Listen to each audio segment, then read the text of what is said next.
Halo, apa kabar? Saatnya Anda menyimak berita Sumatera Selatan bersama saya Tabita Putri. Sejumlah berita menarik akan kami sajikan untuk Anda. Berikut 3 berita utama hari ini. Polisi selidiki penyebab siswi sekolah dasar menderita mata lebam dan merah saat pulang sekolah. Seorang bocah kelas 4 SD di Palembang dikunci dalam gudang masjid oleh teman-temannya. Seluruh siswa SD dan SMP di Kabupaten Ogan Komering Ulu dapat pembagian seragam dan perlengkapan sekolah gratis.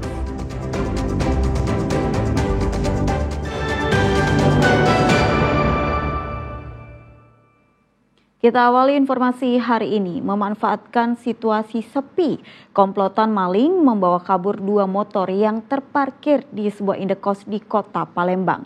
Pelaku yang berjumlah 3 orang itu beraksi sangat cepat hingga tidak diketahui oleh penghuni indekos.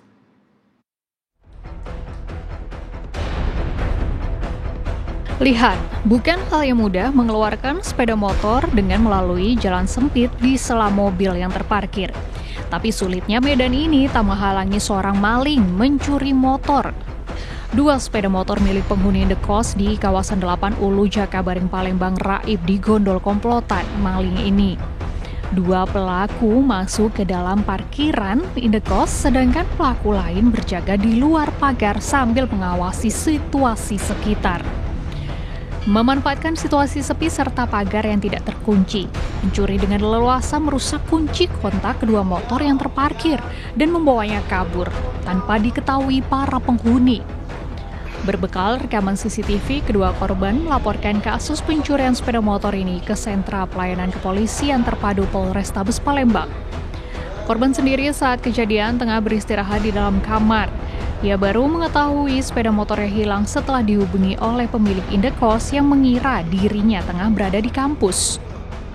Jam 10 aku ditelepon ibu kos. Kata ibu kosnya, Desi kemana? Desi ke kampus ya, soalnya motornya udah ada. Terus Desi bilang, ada bu di kos, motornya di bawah. Terus pas ngecek ke bawah ternyata motornya udah ada. Udah ada lagi ya? Pakai kunci taman enggak? Tidak. Tidak pakai kunci taman ya? Motor apa deh yang hilang? Honda Beat. Itu terekam CCTV ya? Iya. Ketahuan kalau misalnya dicuri orang tuh dari CCTV-nya. Uang berapa pelaku? 3. Atas kejadian ini, kedua korban diperkirakan menderita kerugian senilai 47 juta rupiah. Didi Ruansyah melaporkan dari Palembang. Panik saat rumahnya didatangi polisi. Seorang pria di Tanjung Raja Timur, Kabupaten Ogan Ilir nekat terjun ke Sungai Ogan. Naas korban yang tidak bisa berenang tenggelam terseret arus sungai hingga tewas. Tim SAR gabungan mengevakuasi jasad seorang pria di Sungai Ogan, Desa Tanjung Raja, Kabupaten Ogan Ilir pada Selasa pagi. Korban merupakan seorang pria bernama Yandre Septian berusia 24 tahun yang menceburkan diri ke Sungai Ogan saat panik. Ia kabur saat melihat sejumlah polisi dari Polres Ogan Ilir mendatangi rumahnya di Desa Tanjung Raja Timur, Kabupaten Ogan Ilir pada Senin sore. Usai dilakukan pencarian dengan menyusuri sepanjang aliran Sungai Ogan, jasad korban ditemukan berjarak 2 km dari tempat pertama korban menceburkan diri ke sungai. Jenazah korban dibawa ke Puskesmas Tanjung Raja untuk menjalani visum. Pencarian korban kali ini melibatkan beberapa unsur terkait mulai dari Basarnas, BPBD Ogan Ilir, dan TNI Polri, serta keluarga korban. Pada pagi hari ini ditemukan oleh tim SAR gabungan dalam keadaan meninggal dunia sekitar 2 km ke arah barat dari lokasi kejadian di pinggir Sungai Ogan. Untuk korban langsung dibawa dievakuasi ke Puskesmas Tanjung Raja.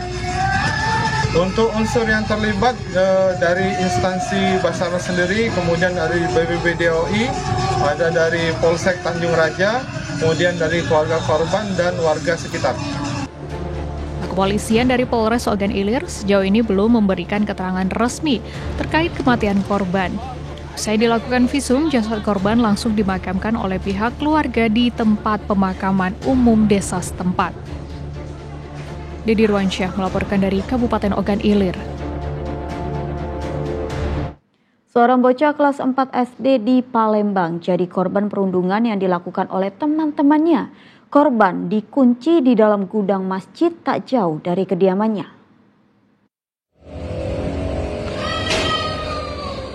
Lihat aku. Terdengar teriakan suara anak-anak dalam video dengan visual di dalam masjid ini. Seorang bocah laki-laki rupanya terkunci di dalam gudang.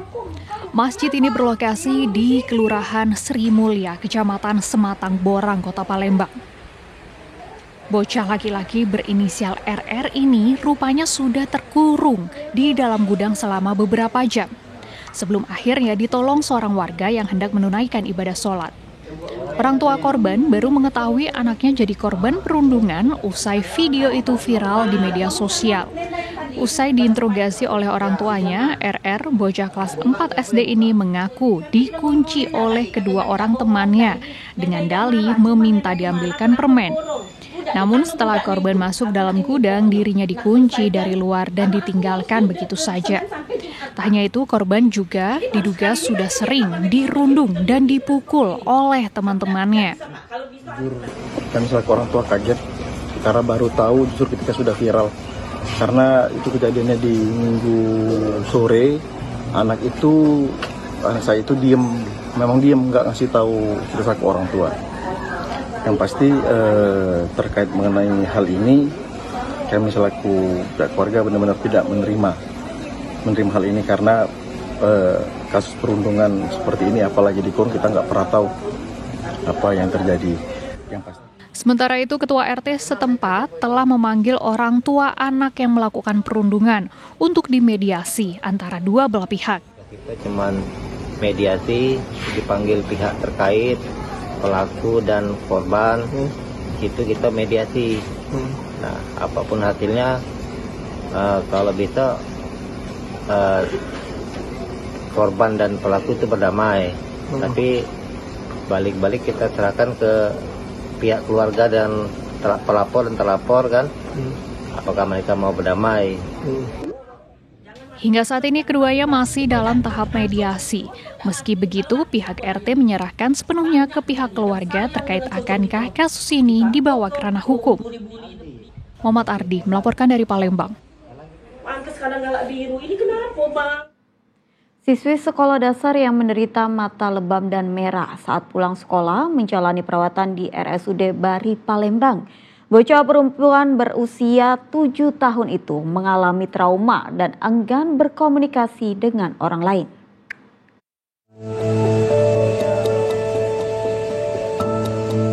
Dengan tangan yang masih terpasang infus, bocah perempuan berinisial F ini mengisi waktu luang dengan mewarnai di atas tempat tidur. Kondisi korban masih sangat lemah, usai menderita mata lebam dan merah.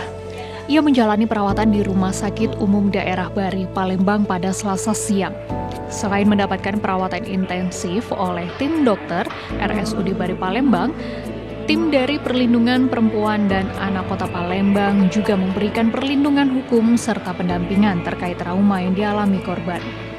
Tubuh F masih sangat lemah sehingga harus dibantu dengan menggunakan cairan infus. Selain itu, bocah berusia 7 tahun itu masih enggan berkomunikasi dengan orang lain dan kerap ketakutan. Untuk hasil pemeriksaan medis, pihak keluarga baru bisa mengetahuinya 7 hari ke depan. Mau makan, cuman bantuan dari infus saja kan. Kalau dikasih makan juga paling suap udah nggak mau makan lagi. Sudah dapat hasil pemeriksaan medisnya, sudah dapat gara-gara apa matanya merah? Kurang lebih 1 minggu kata dokter bakal keluar hasil. Dokter apa aja yang menangani? Baru kalau kemarin waktu di IGD itu dokter spesialis mata sama dokter anak. Pihak rumah sakit berupaya akan memberikan yang terbaik untuk kesembuhan pasien F selama menjalani perawatan di rumah sakit. Dokter akan semaksimal mungkin, rumah sakit akan semaksimal mungkin untuk kesembuhan adik Fatia. Ini sendiri dokter yang menangani, berapa tim dokter dari bidang apa aja? Untuk sekarang DPJP-nya itu DPJP spesialis anak. Cuman kami memang untuk DPJP spesialis anak itu bisa berkoordinasi dengan bidang dokter-dokter lain yang diperlukan. Seperti memang ada dokter mata, ada juga mungkin kalau diperlukan kami juga akan konsultasi dengan dokter psikolog. Sementara itu, kasus lebamnya bola mata seorang bocah berusia 7 tahun di Kota Palembang ini masih diselidiki aparat kepolisian. Polisi kini telah memeriksa 4 orang saksi yang terdiri dari pihak sekolah dan petugas Puskesmas Kardus. Polisi belum dapat memastikan apakah F merupakan korban kekerasan ataukah bukan, karena masih menunggu hasil visum Rumah Sakit Bayangkara M. Hasan Palembang. Polres Palembang telah menerima laporan pengaduan mengenai masalah ada dugaan penganiayaan terhadap anak. Untuk saat ini sudah ada 4 saksi yang kita periksa, baik dari pihak sekolah maupun dari puskesmas. Polisi memastikan kasus ini akan berjalan transparan. Sebelumnya, siswa salah satu sekolah dasar negeri di Palembang diketahui oleh orang tuanya menderita lebam dan mata merah usai pulang sekolah pada 27 Oktober lalu. Namun F enggan bercerita saat ditanya siapa yang telah menganiayanya. Kasus ini pun telah dilaporkan pihak keluarga ke pihak polisian. Dedi Ruansyah melaporkan dari Kota Palembang.